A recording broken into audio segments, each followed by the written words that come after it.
Welcome to the 1st Special Operations Command Airborne Change of Command Ceremony. Participating in today's ceremony are Major General Joseph C. Lutz, the outgoing commander, and Major General Leroy N. Sudduth, Jr., the incoming commander. And our distinguished guest, General Robert W. Sonnewald, Commanding General, Forces Command. The 1st Special Operations Command Airborne was established 1 October 1982 as a provisional airborne command and organized as a command on 1 October 1983 with Major General Lutz as its commander. Origin of the command began with the activation of the Psychological Warfare Center 10 April 1952. There have been several redesignations since that time. The U.S. Army Special Warfare Center, established 1 January 1956. The U.S. Army John F. Kennedy Center for Special Warfare Airborne, designated 1 June 1964 in honor of John F. Kennedy, 35th President of the United States. And the U.S. John F. Kennedy Center for Military Assistance, established 8 May 1969. The 1st Special Operations Command Airborne provides Army Special Operations elements consisting of Special Forces, Psychological Operations, Civil Affairs, Rangers, and Special Aviation, Warfare, or Special Operation units under one command. In the United States Army, the tradition of units having their own colors goes back to the day of the Continental Army under General George Washington and General von Steuben. The colors themselves depict the unit's history, and each item on the colors is significant. The 1st Special Operations Command colors depicts the horse head, which refers to the knight in chess, capable of moving individually and striking from and within enemy territory. The green and silver colors are associated with Special Operations units. The lightning flash is symbolic of speed and striking power. The Special Operations Command distinctive unit insignia depicts a pair of silver wings elevated and expanded. Arched across the wings is a black scroll with the motto Sans Pareil, meaning without equal. A silver lightning flash crossing diagonally from the right side of the scroll toward the lower left of the wings, superimposed is the silver Trojan horse, signifying unconventional warfare. Black and silver colors associated with Special Operations units. The silver wings allude to the airborne capability, and the flash refers to the speed and maneuverability. The band for today's ceremony is the 24th Infantry Mechanized Division Band, stationed at Fort Stewart, Georgia, and directed by Chief Warrant Officer John S. Fraser. The drum major is Staff Sergeant Strickland.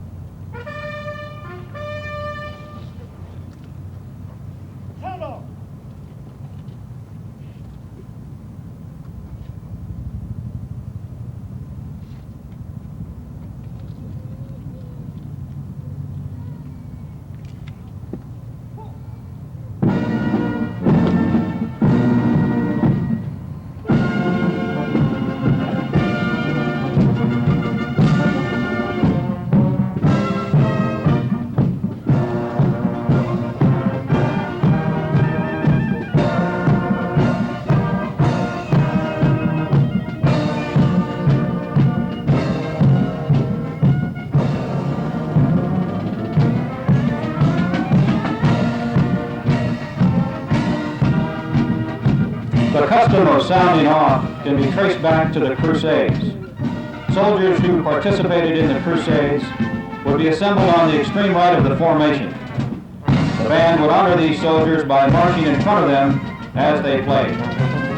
The 3 chords played before and after the march are symbols for the cheering populace at the departure of the Crusades.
Ladies and gentlemen, please rise for buckles and flourishes.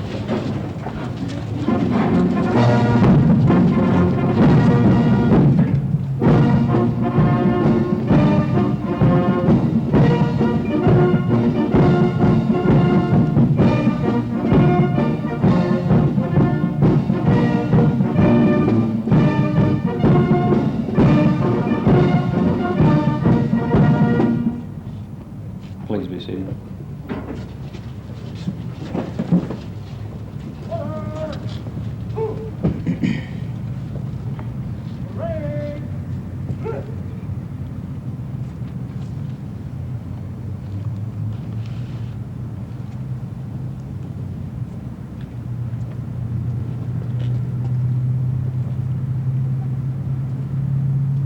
General Lutz will now inspect the troops.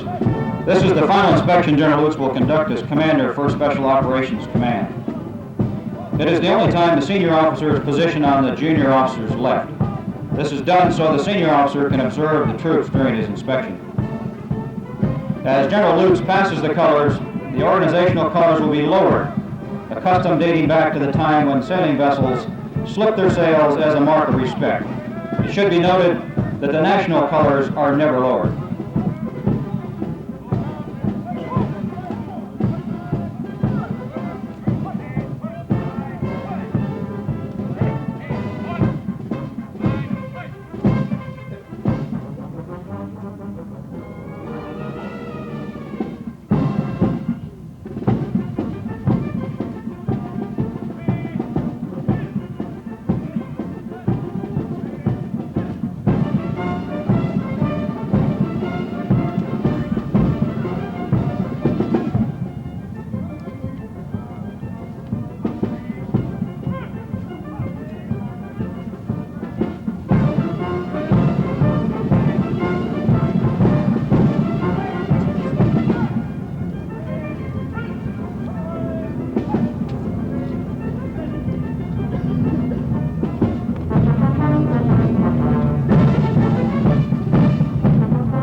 Ladies and gentlemen, the national anthem.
military unit, the commander, soldiers, equipment, and even the missions change. There is no real permanence to military organizations except for the colors. It's the colors which bear the history of the unit, its battles, and its campaigns. The responsibilities that each commander has for that unit and its soldiers is symbolized by the ceremonious passing of the colors. The very soul of a military unit is symbolized by the colors under which it fights and trains. The colors record glories of the past, stand guardian over the present, and provides inspiration for its future. Command represents a period in an officer's career when he is given a sacred responsibility. A special trust and confidence is placed in his hands by the Chief of Staff of the Army and every member of the chain of command. This trust and confidence requires that he exercise sound judgment, tempered with wisdom. He is charged with making decisions, fairly and impartially, that directly affect each and every member of his command. He must possess the wisdom to anticipate and solve problems that are, as yet, undefined. Finally, he must accept the awesome responsibility that in the time of war, he will be called upon to make decisions on which the lives of his soldiers depend. Participating in the change of command ceremony are General Sandoval, Commander of U.S. Army Forces Command, Major General Joseph C. Lutz, the outgoing commander, Major General Leroy Sutter, Jr., the incoming commander, and Command Sergeant Major James E. Hargraves, Command Sergeant Major, 1st Special Operations Command, Airborne. Ladies and gentlemen, General Sandoval will now oversee the official change of command. The formal change of command is symbolized by the exchange of the unit colors. General Sandoval, the FORSCOM commander, accepts the SOCOM colors from the outgoing commander, General Lutz, and this officially signifies his successful completion of 50 months of command. General Sandoval presents the colors to General Sutter, officially symbolizing the beginning of his command. Attention to orders. By authority of paragraph 3-1A, Army Regulation 600-20, the undersigned assumes command effective 7 August 1984. Leroy N. Sutter, Jr., Major General, Commanding.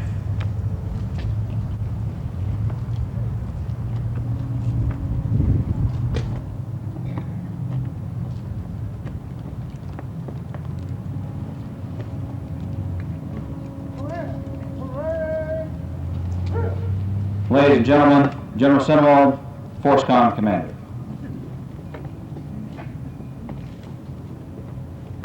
Mayor and Mrs. Hobson, distinguished guests, soldiers of the 1st Special Operations Command, ladies and gentlemen. A few moments ago, I passed the colors to the new commander. By this simple, traditional act, the responsibility of command passed from General Lutz to General Sutter. A change of command ceremony, as was mentioned, is an important event in the United States Army. It is symbolic of new leadership, but not always of new direction.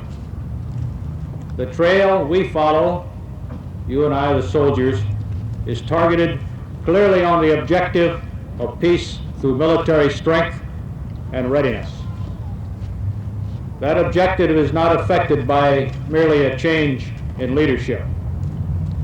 The work to be continued has already been defined by the military threat we face. We cannot relax in the face of today's realities. General Lutz did a superb job as the first commander of this organization since his activation in October 1982. A few years ago, this command, called the Center for Military Assistance, numbered only 4,000 people. Today, 1st SOCOM has grown by a Ranger Regimental Headquarters, an additional Ranger Battalion, and 2 additional Special Forces groups. 1st SOCOM now numbers 8,000 soldiers molded into an organization of professional fighters with many skills. Many soldiers standing in the ranks today recently proved their mettle in Grenada. But your history as a special organization goes back to World War II. Working under the Office of Strategic Services, a small group of hand-picked soldiers worked with partisan resistance forces in support of the Allied efforts worldwide. Rangers covered themselves with glory on D-Day in France. Introduced in Vietnam in the early stages of the conflict, Special Forces soldiers covered the countryside, working and living among people they were trying to help. At the most intense point of America's longest conflict, Special Forces soldiers had organized, trained, and were fighting with more than 60,000 South Vietnam regulars in combat against the Viet Cong and the North Vietnamese regulars. That action stands as testimony to your capability and dedication. SOCOM's accomplishments are particularly significant as we reflect on the rocky road and the bumpy road that Special Operations Command has had to travel since its beginning. Today, I am firmly convinced that that road is part of history. If the words "you have arrived" have meaning to anyone, they should have special meaning to the soldiers of 1st SOCOM. Our national leadership made a commitment to develop your capability. General Lutz has been instrumental in bringing this commitment to reality. I know, like all good commanders, he will be missed. I'm sure that he and his wife Joyce are looking forward to the challenges they will face in his new assignment as Chief of the Joint United States Military Advisory Group in Athens, Greece. General Sudduth, Leroy, I'm pleased to congratulate you as you assume command of the 1st Special Operations Command. I know you will lead this organization well, as you recently did the United States Army Berlin Brigade. Your service record reflects impressive command assignments. I know the soldiers of this organization are getting a commander who will carry on the proud tradition of a proud unit. As the name implies, units of this command are special and deserve your finest efforts. The task ahead demands nothing less. Your new command is in the forefront of an impressive family of Army units. 1st SOCOM soldiers have recently been deployed to Central America to train Salvadoran and Honduran forces, and to Lebanon to train the Lebanese army. During the last 2 years, approximately 50 countries have received help from SOCOM mobile training teams. 1st SOCOM is a committed organization working as a team. I know your commitment will only serve to enhance this team effort. I would also like to welcome at this time your wonderful wife Carol and the rest of the Sudduth family to the Forces Command, and again on your return to Fort Bragg.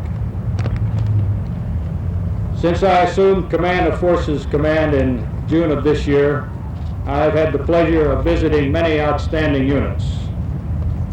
I would like to tell you and the people assembled here that we have a great Army, and we are getting better every day.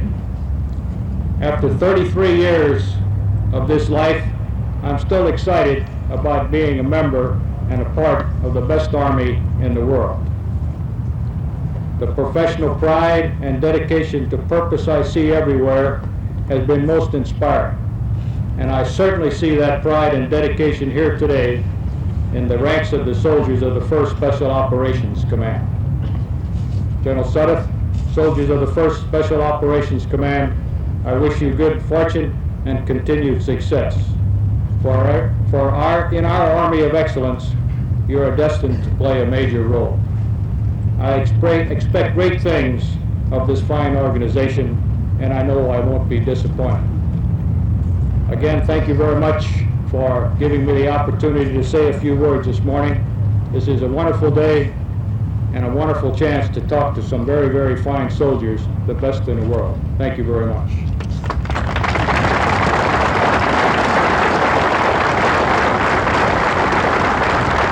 Ladies and gentlemen, General Lutz is now presenting the first SOCOM Commander's Coin to General Sutton.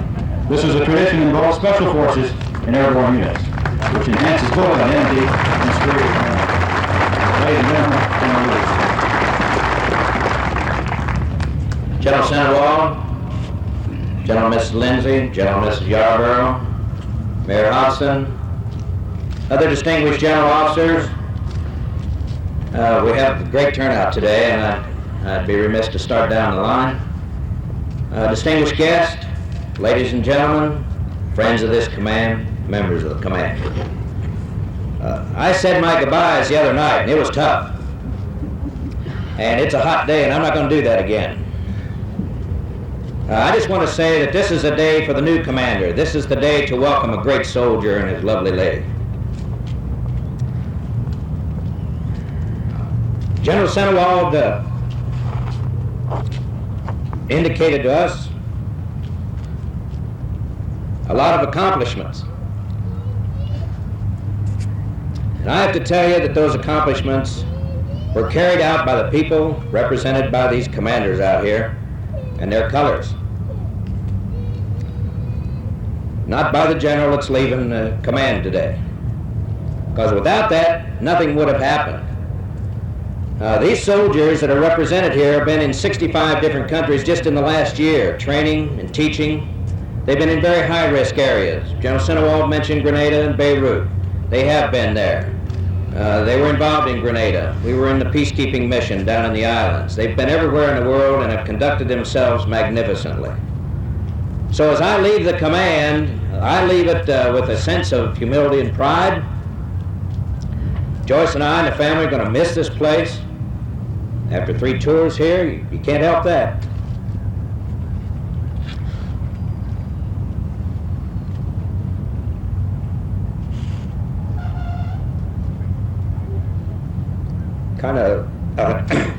Bear with me here for a minute. We're going to do this.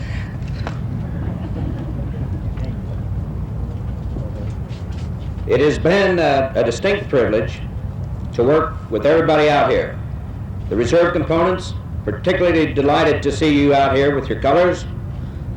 And all soldiers, I thank General Norm Schwarzkopf for providing his magnificent band from the Victory Division.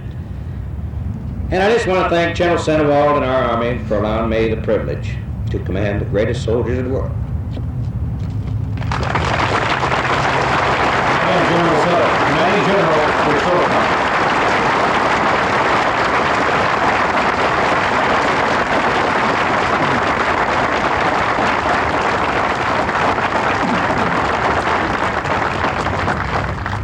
General Sandoval, distinguished generals and guests, soldiers of the 1st Special Operations Command. First of all, I'd just like to tell you that I'm delighted to be back at Fort Bragg among friends for my 4th assignment here. And I am especially delighted to have been given the privilege and the opportunity to command this outstanding organization that has a worldwide reputation for professionalism and excellence across the entire spectrum of special operations. I am enormously aware of the special trusted confidence that's entrusted to a commander, and I pledge to you that I will execute those to the very best of my ability.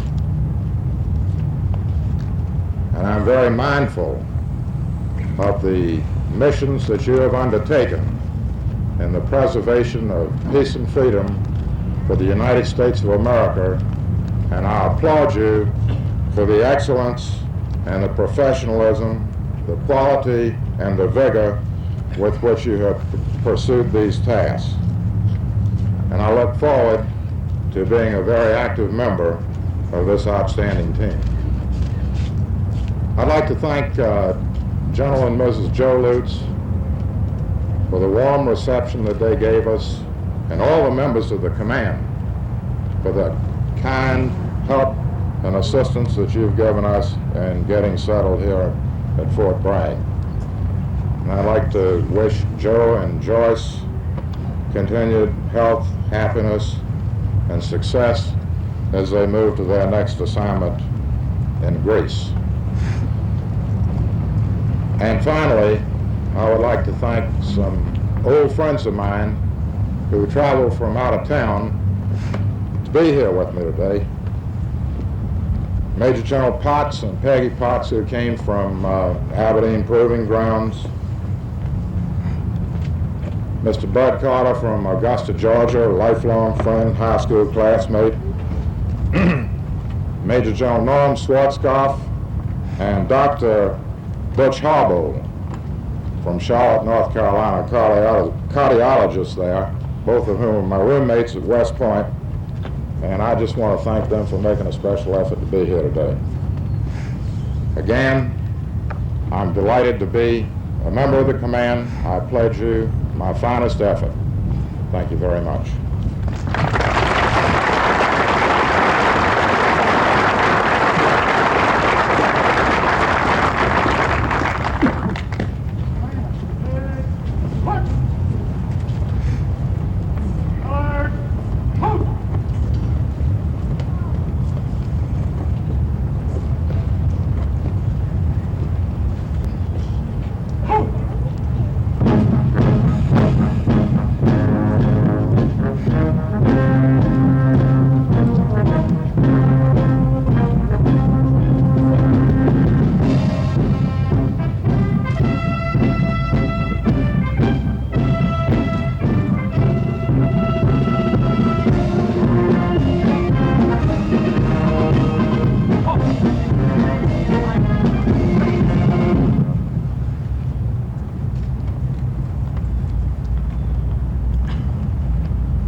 Gentlemen, please rise for the Army Song.